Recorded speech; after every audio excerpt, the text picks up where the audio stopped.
चुनाव में जो मैंने डेटा दिया है और जो इलेक्शन कमीशन का डेटा वो अपना वेरीफाइड कर ले, और ये दोनों हमारा डेटा इलेक्शन कमीशन के डेटा के साथ में मैच करता है तो फिर इसके साथ में इलेक्शन कमीशन ऑफ इंडिया को इमीडिएट टेक एन एक्शन करना चाहिए और ऑर्डर फॉर रिकॉल उसको करे। जितना भी चुनाव में रिजल्ट डिक्लेयर किया गया है वो गलत है और उसको जो है इमीडिएट उसको वापस करे, रिकॉल करे, और रिकॉल करके तुरंत ही जहां जैसी आवश्यक कार्रवाई की गुंजाइश हो तुरंत करें। आवश्यक कार्रवाई का मतलब जहां चुनाव कराने की ज़रूरत है चुनाव कराएं, जहां और चीज़ों को करने की ज़रूरत है वहां और चीज़ों को करें। तीनों राज्यों के चुनाव रद्द होने चाहिए, आप ये कह रहे हैं? मेरे हिसाब से मैंने इलेक्शन कमीशन को इसलिए डेटा दिया है और इसके साथ में इलेक्शन कमीशन के साथ में सुप्रीम कोर्ट ऑफ इंडिया को दिया हूँ, और ये सारी चीज़ें बहुत जल्दी इसी हफ्ते में क्लियर भी हो जाएंगी। रद्द का नहीं, जो मैंने डेटा दिया है ये सारी डेटा है इसके साथ में, क्योंकि honourable chief justice of India के पास में भी ये डेटा है और इस डेटा के साथ में वह भी अपनी एक पर्सनल लेवल पर वो उसकी ब्रीफिंग चल रही है और वह भी सारे वेरीफाइड करा ले, और वेरीफाइड कराने के बाद इन गड़बड़ियों को उजागर करेंगे कि ईवीएम से किस तरह से जो हम लोग सारे लोग भारत देश की जनता, अपोजिशन जो इंडिया अलायंस है, इलेक्शन कमीशन ऑफ इंडिया किस तरह से उनके साथ मिसबिहेव करके वह अपोजिशन को न तो टाइम देना चाहती है और न तो जनता की आवाज़ सुन करके वीवीपैट की जो पर्ची है उसको, इलेक्ट्रॉनिक मोड की जो पर्ची है उसको नहीं दिखाना चाहती है। ये सारा दूध का दूध पानी का पानी बहुत जल्दी ही आप लोगों के सामने पर हो जाएगा, जिसमें लेकर के मैंने बोला है कि 3-4 तरह के क्वेश्चंस जो मैंने इलेक्शन कमीशन के डेटा पर दिया हो। Total vote of margin is not equal the total vote of the leading differences in between the BJP and Congress. Bhajpa और कांग्रेस के बीच की जो लीड का डिफरेंसेस है वो पूरे देश में, यानी मध्य प्रदेश, छत्तीसगढ़, राजस्थान, 3 राज्यों को मैंने डेटा प्रोड्यूस किया है। उस डेटा में इनका total vote of the BJP minus total vote of Congress में इक्वल नहीं है। ये मेरा पहला है। दूसरा, margin of the vote is the not equal to the percentage. जैसे छत्तीसगढ़ का उन्होंने बोला 4%, मध्य प्रदेश का बोला 8.15%, इसके साथ में उन्होंने राजस्थान का बोला 2.1% के आसपास है। तो ये सारे परसेंटेज भी उनके गलत हैं।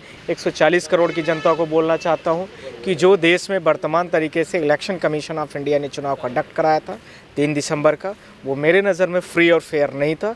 उसकी डेटा भी मैं इलेक्शन कमीशन को 16 जनवरी 2023 को दे दिया हूँ, और उसमें मैंने बहुत सारे डेटास के साथ में कंप्लेन भी बोला था कि आप इसको वेरीफाइड करा लीजिए, और आप लोगों से भी मैं बोलना चाहता हूँ कि आप लोग भी वेरीफाइड करिए और उसमें जो डेटास में गड़बड़ी है उसको वेरीफाइड करके उसको अपलोड करिए, चेक करिए। को नहीं मानते हैं जो 23 में हुआ है? मैं अभी मानने और नहीं मानने का सवाल नहीं, अभी मैंने सिर्फ चेक करने की बात कर रहा हूँ। चेक करने के लिए मैंने बोला है कि आप उसको चेक कर लीजिए। Honourable chief justice of India को भी इस मतलब पूरे डेटास के साथ में मैंने पूरे भारत देश को थ्रू जनरल रजिस्ट्रार मैं आप लोगों के माध्यम से बोलना चाहता हूँ कि उसमें मैंने दे दिया है। ऑनरेबल जनरल रजिस्ट्रार साहब ने उसमें जो मिस्टर ऑनरेबल प्रदीप कुमार लांगड़े जी जो हैं उनको कमेटीज में रख करके उसमें पूरे डेटास को वेरीफाइड वो करवा रहे हैं, चेक कर रहे हैं, और उसमें जांच चल रही है। आप लोग उसकी जो भी चीज़ें हैं वो आगे बढ़ रही हैं। सारे लोग इन्वॉल्व हैं। मैं आप लोगों से बोलना चाहता हूं, मैंने आपको बता भी दिया, नाम भी बता दिया कि कमेटीज में उसको रेक्टिफाइड करने के लिए ऑनरेबल हमारे जो जनरल रजिस्ट्रार साहब हैं उन्होंने उसको वेरीफाइड करने के लिए दे दिया है। मैंने आप लोगों को नाम भी बता दिया है कि ऑनरेबल्स हमारे जो हमारे रजिस्ट्रार साहब हैं, जनरल रजिस्ट्रार भारत देश के, सुप्रीम कोर्ट के, उन्होंने मार्क करके आगे फॉरवर्ड कर दिया है। मैं आप लोगों को बोल चुका हूँ, 2 बार बोला। क्या आप इस पक्ष में हैं कि 3 राज्यों के जो चुनाव है वो रद्द हो? मैं बार-बार पूछ रहा हूं क्योंकि ये आंकड़े हैं वोटिंग ईवीएम से जो वोटिंग हुई है और रियल वोट में बहुत अंतर है, काफी बड़ा अंतर है। यही तो मैंने दिया ऑनरेबल जस्टिस को, और वो जैसे ही वेरीफाइड होगा आराम से ऑनरेबल जस्टिस भी उसको देख लेते हैं और वो भी तुरंत ही उसको रिमांड करेंगे इलेक्शन कमीशन ऑफ इंडिया को, और साथ में इलेक्शन कमीशन भी संज्ञान पर दे दिया हो कि ये सारे लोग, उनको पता होना चाहिए जो देश की अथॉरिटीज़ हैं, जो देश के अथराइज पर्सन है, जो इलेक्शन को कैंसिल कर सकते हैं, जो इलेक्शन को रिकॉल कर सकते हैं, जो इलेक्शन को दोबारा करा सकते हैं, उन सारे लोगों को मैंने बोला है। साथ में देश की पूरी जनता, 140 करोड़ की जनता, मैं उनको भी डेटा प्रोड्यूस कर दिया हूँ, पब्लिक डोमेन पर है। इलेक्शन कमीशन आपका data total vote of the margin is the not equal to differences in between the BJP and Congress total टीस। तीनों राज्यों में बीजेपी की सरकार है, गिरेगी क्या? तीनों राज्यों की सरकार का ये जो डेटा है, डेटा को पहले मिला लेने दीजिए इलेक्शन कमीशन ऑफ इंडिया को भी। ऑनरेबल मैं तो मिला करके उनको दे दिया हूँ, मैंने पूरा मिला लिया। मेरे से भी, मैं भी ह्यूमन बींग्स हूँ और मान 10 तरीके से मैंने मिलवाया है, 20 लोगों को बैठा के अलग अलग तरीके से मिलवाया है, पर बाय द वे वो भी मिलवा ले, मैं पूरा ऑफर करके काम करता हूँ, मैं इलेक्शन कमीशन की तरह काम नहीं करूँगा। व्यक्तिगत जो आपने जब मिलवा लिया 10 लोगों से, तो आपके हिसाब से गलत डेटा पाया जाता है। Correct। सरकार उस बिहाफ पर क्या चुनाव दोबारा हो सकते हैं? देखिए, मैंने डेटा दिया है, मैं इलेक्शन कमीशन को भी दिया हूँ as per the legally format पर, दूसरा चीफ जस्टिस ऑफ इंडिया को भी दिया हूँ लीगली फॉर्मेट पर। ये सब legal head authorities of India हैं और इन लोगों की जिम्मेदारी और जवाबदेही दोनों है कि यदि मैं सारी चीज़ों को लेकर के मैंने आपको दिया है तो उसका मतलब जाहिर सा है कि आप उसमें जो भी चीज़ें हैं उनको क्लियर करिए और करेक्ट करिए। सरकार गिर रही है नहीं आपके हिसाब से? मेरे हिसाब से ऑनरेबल चीफ जस्टिस, हमारे हिसाब में जो मैंने डेटा दिया है उसके हिसाब से तो पूरी गड़बड़ियां हैं। जितना मैंने डेटा दिया है उस डेटा के आधार पर honourable chief justice of India इसको डिसाइड कर लेंगे कि इस जो हमारा डेटा है और इलेक्शन कमीशन के डेटा पर जैसे ही सील लग जाएगी honourable chief justice of India की भी कि हाँ डेटा डिफर है, दोनों के डिफर हैं, यानी हमारे डेटा और उनके डेटा में मैच नहीं खा रहा है। जो मैंने बोला वो राइट है, बार बार बोल रहा हूँ, जो मैंने बोला वो राइट है, तो उसके बाद ये सारी चीज़ें फिर आगे बढ़ जाएंगी। लेकिन सुप्रीम कोर्ट और चुनाव आयोग नहीं मानता कि कोई गड़बड़ी होती है ईवीएम में, आप अपनी तरफ से आरोप लगा रहे हैं सिर्फ ये। मैं आपसे कहना चाहता हूं कि दो जो लोग नहीं मानते हैं, एक बीजेपी और एक इलेक्शन कमीशन ऑफ इंडिया, पर भारत देश के जो कंटेस्टिंग कैंडिडेट हैं, अभी लेटेस्ट में आपने देखा है असम का मैंने उदाहरण दिया है कि टोटल वोटर्स जो है 91 है, वोट पड़ रही 191। आप कैसे पॉसिबल है?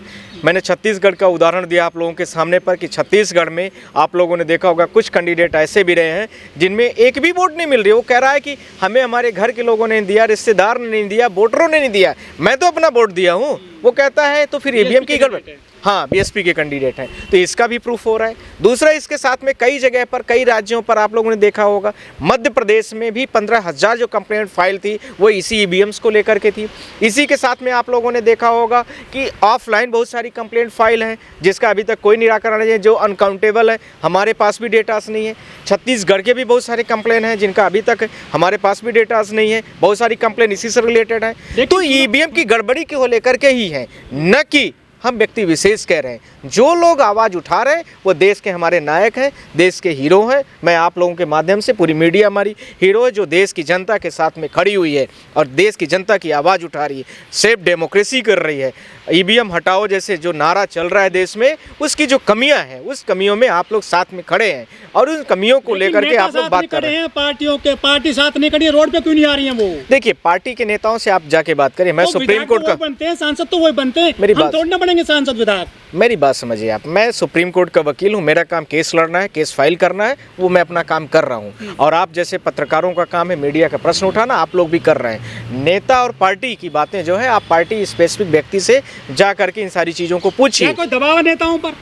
ये तो पार्टी के नेता ही बता पाएंगे, हम क्या बताएंगे, हम तो अपना काम कर रहे हैं। सर, पर आपके माध्यम से मैं लास्ट पॉइंट बोलना चाहता हूँ। 5 चीज़ों को लेकर के मैं इलेक्शन कमीशन ऑफ इंडिया को ब्रीफ करना चाह रहा हूँ आपके माध्यम। पहला, जो ईवीएम से भेजी जाती है और ईवीएम को जो मैन्युफैक्चरर है वो बेल और इसके साथ में आपका ESCIL है, उन दोनों को इन्होंने अभी तक RTI के दायरे में क्यों नहीं दे रहे हैं? जो मैन्युफैक्चर, जस्ट वेट, पूरा हमें कंप्लीट पूरा बोल लेना। उसके बाद दूसरा, जो ईवीएम में डाटा डालने वाला व्यक्ति होता है, डेजिग्नेटेड व्यक्ति, जो भी इंजीनियर्स लेवल का होता है, उसका नाम क्यों डेजिग्नेशन के साथ में पूरे भारत देश के पब्लिक डोमेन पर क्यों नहीं करते हैं?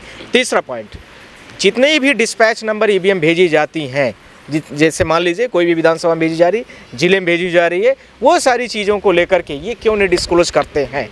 5वां, अगला इसके साथ में, इलेक्शन कमीशन ऑफ इंडिया अभी तक भारत देश की जनता के साथ में क्यों झूठ बोल रहा है, क्यों नहीं करना चाहता है सारी चीज़ों को कि वीवीपैट से जो पर्ची निकलती है, दिखती है, वो हमारे फ्री और फेयर इलेक्शंस के लेकर के, वो पूरे भारत देश की जनता के लेकर के, वो क्यों नहीं उनका कॉन्फिडेंस बना रहे, उसको लेकर के वो पर्ची देना चाहता है।